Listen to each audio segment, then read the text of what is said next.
Hi guys and welcome back. In this video I'm going to be showing you how to fit solid wood worktops, and this one's even got a butler sink in just to help you guys along. Now arguably solid wood worktops are like the most forgiving type of worktop you can do because you can sand them. If your joint doesn't come up completely flush, you can sand it in.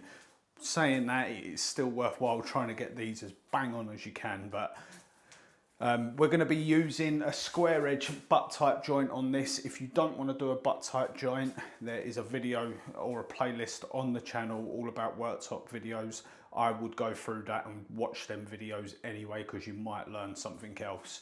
So I will link the playlist. But yeah, anyway, let's stop chatting. Let's get into this. Right, so what we need to do then, we've decided what way around we want our worktops to run. So we need a worktop running across here. So what we want to do is we want to take our measurement across here, and you don't want to go perfectly tight. With this one I've got kitchen upstands, so I've got about ½ inch to play with right the way round. But I would suggest leaving yourself sort of like 3-4 mil in the width. It's just going to make life a lot easier when you get that in. And even if you haven't got upstands or tiles, you're still going to need a silicone joint to go around. So that's going to give you a little bit of play. So leave yourself about 3-4 mil. Just going to make your life a hell of a lot easier when you get this in. So we'll measure this up now. So I've got 2 meters and 30, I'm going to call that. Okay, so we now know our length. I'm going to write that down just on our unit, just so we don't forget that, because when you're doing measurements you've got quite a lot. Now I've got a butler sink on mine in this scenario. You probably haven't got a butler sink on yours. I'm not sure what you've got. If you've got just a traditional drop-in sink, you can ignore this step. But basically what I need to do is get my butler sink where I want it. So in the middle of that cabinet, and then make sure off of the wall we're exactly where we want to be. So 630 for me. And then what I've done is I've just made up this little template, which is the right size for the cutout. And the way that I've got that is I've just measured this sink and come in 5 mil all the way around, just to give me that. So now I can lay that on, get that in the right place of where I want it, left and right.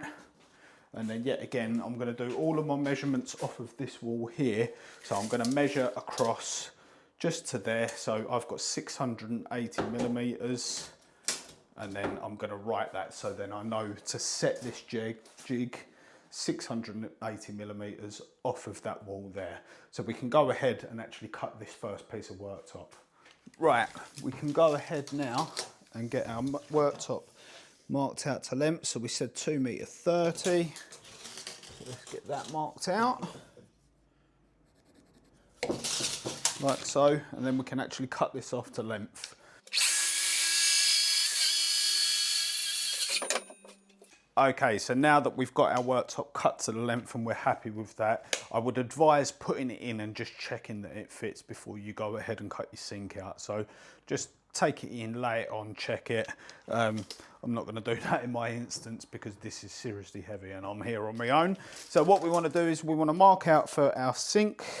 So we said 680 and 1190 in my case. Now don't take these measurements as gospel, check your own worktops to make sure that you're happy. What we're going to do is we're just going to lay our template on that we've already made, and we're just going to draw around that. We will be routering round this, but not just yet. Because what I want to do first is I want to take a jigsaw and I want to cut that out close to my line, but making sure that I leave enough space on there so then I can route it clean afterwards.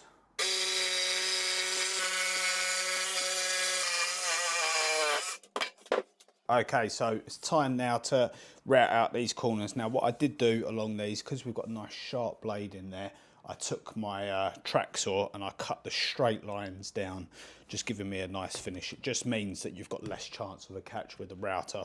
So all I've got to do now is just take these corners out, which is going to be nice and simple. Now you may notice that I've got a little bit of a overhang here. I actually decided to make my sink opening a little bit smaller. I just wanted a little bit more of an overhang. So I've got about 10mm overhang on either side. It's just personal preference really, but it just means that it's going to give me a little bit more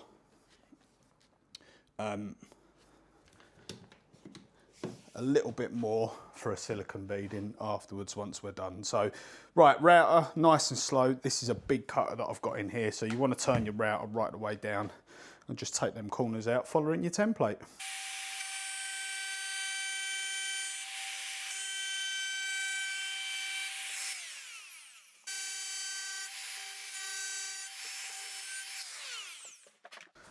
Right, time to take this worktop in, give it a try. It's still fairly heavy, but I've made it a lot lighter so I can lift it on my own.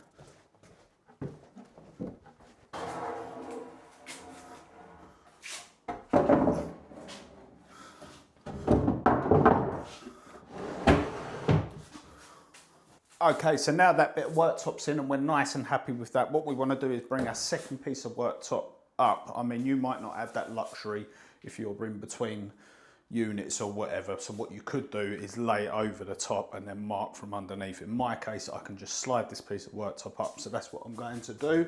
So we'll just butt that one up there, making sure we keep it nice and flat along the wall, because inevitably walls are never flat. And yeah, as you can see here, we're out of square, so I'm going to show you how to get over that outer square now. Okay, so as you can see, we've got a gap at the front and we're touching at the back. So what we want to do is we want to measure that gap, which in my case is 6.5mm, and then we want to transfer that mark to the back. I'm going to do a little bit more because we've got plenty on my worktop here, so I'm going to go for 9mm, and then measuring off of the same piece of worktop here, I'm going to do 9mm as well. Now the reason that I'm cutting a little bit more is, one, it's just going to mean that my saw's biting into something, so it's going to mean that my saw's not going to want to cut out a square, and two, it's going to make sure that I've cut from point to point, not cutting and coming off here somewhere, leaving a little gap. So yeah, that's why I like to come on a little touch. So yeah, like I said, 6.5, but I've done 9, so it's a 2.5mm cutting onto there. So we can slide that over now and we can get that cut, and then when we bring these two back together, they should come up nice and tight.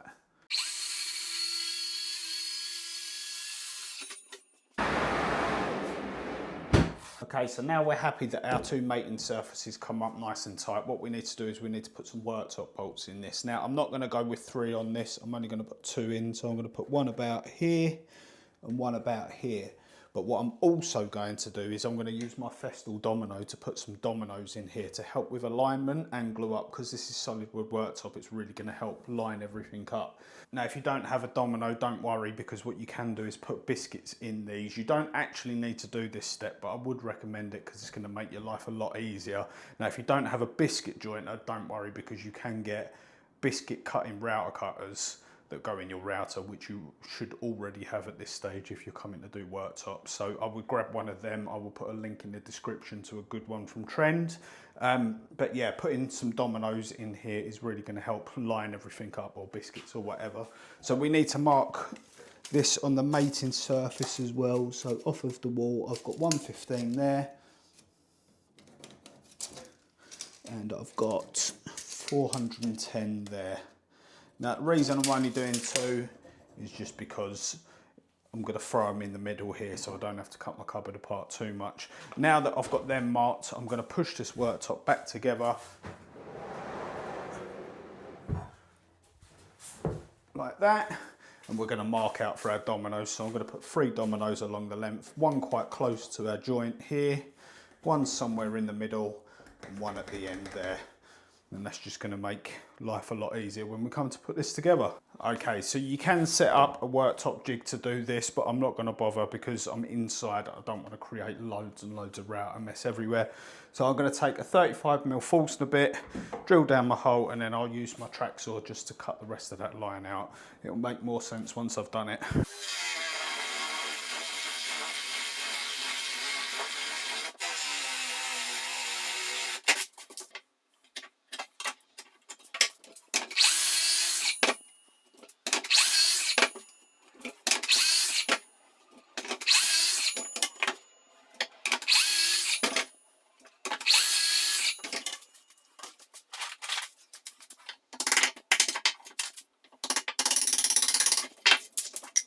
Right, so now we've got the bolts done in both of them, it's time to put our dominoes or biscuits or whatever you're using in. So quite simply, just going to put 3 along there, 3 along the other side, and then this is ready to go together.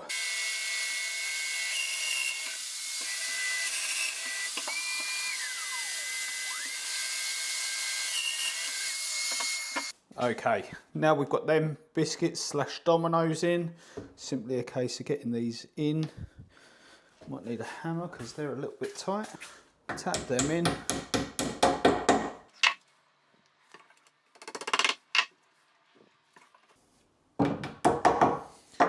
And then we're going to put a bead of glue along our mating surfaces. Don't want to go mental with it, but we want a decent covering. Just smear that out.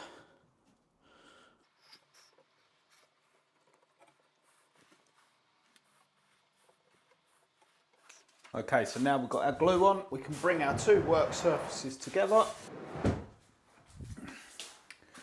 And there you go, we've got them nice and flat. Right, now we need to get the bolts in underneath. Okay, so to bolt these up, we're going to be using these zip bolts.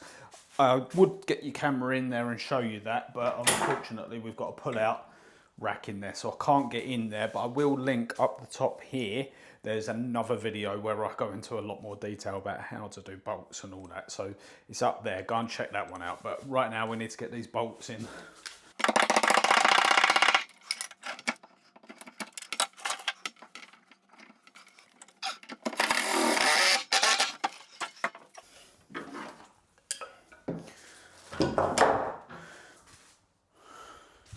Right, that's that all bolted up.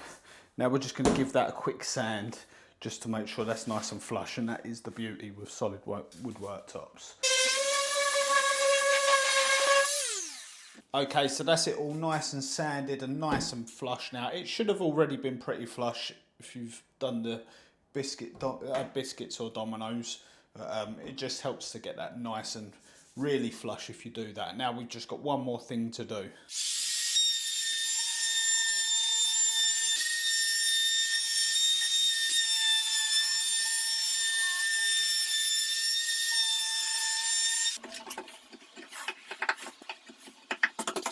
And there we have it, guys. That is how you fit solid wood worktops. Now I'm saying solid wood instead of solid oak because it can be any kind of wood worktops. Arguably the most forgiving of the worktops that you can do because you can sand them and bits and pieces like that. So, but it's very costly if you mess it up. So just take your time and follow the steps in this video. If you've got any questions on anything I've done at all, hit me down in the comments and I'll get back to you. I have a full playlist that I'll link up here on how to do kitchen worktops. It's worthwhile going back through them other videos, even though they're not solid wood worktops, because you might pick up tips from there.